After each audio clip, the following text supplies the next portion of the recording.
chapter 33. This is the itinerary the Israelites followed as they marched out of Egypt under the leadership of Moses and Aaron. At the Lord's direction, Moses kept a written record of their progress. These are the stages of their march, identified by the different places they stopped along the way. They set out from the city of Ramses on the morning after the first Passover celebration in early spring. The people of Israel left defiantly in full view of all the Egyptians.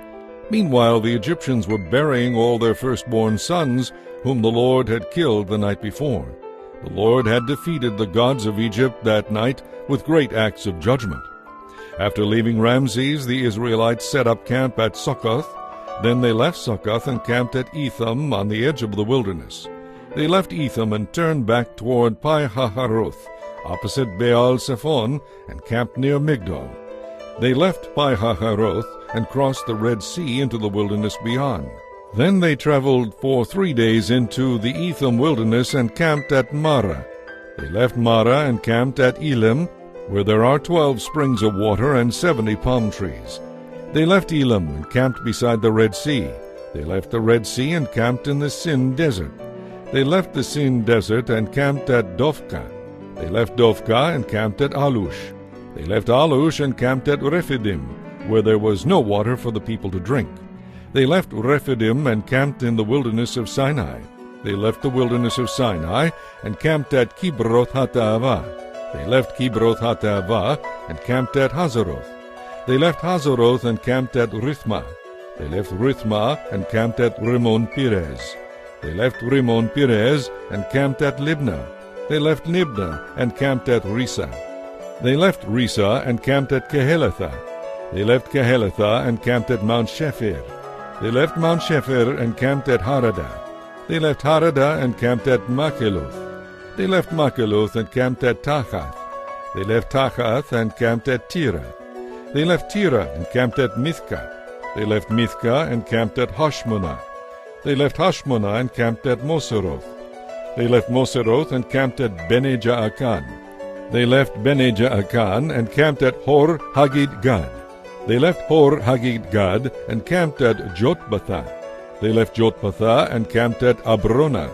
They left Abrona and camped at Ezion-Geber. They left Ezion-Geber and camped at Kadesh in the wilderness of Zin. They left Kadesh and camped at Mount Hor at the border of Edom. While they were at the foot of Mount Hor, Aaron the priest was directed by the Lord to go up the mountain, and there he died. This happened on a day in midsummer during the 40th year after Israel's departure from Egypt. Aaron was 123 years old when he died there on Mount Hor. It was then that the Canaanite king of Arad, who lived in the Negev in the land of Canaan, heard that the people of Israel were approaching his land. Meanwhile, the Israelites left Mount Hor and camped at Zalmunna. Then they left Zalmunna and camped at Punon. They left Punon and camped at Oboth. They left Oboth and camped at Aye-Abarim on the border of Moab. They left Aye-Abarim and camped at Dibon-Gad.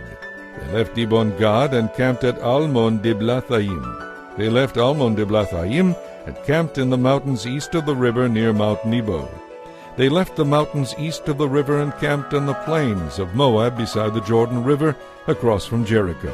Along the Jordan River they camped from Beth-Jeshemoth as far as Abel-Shittim on the plains of Moab.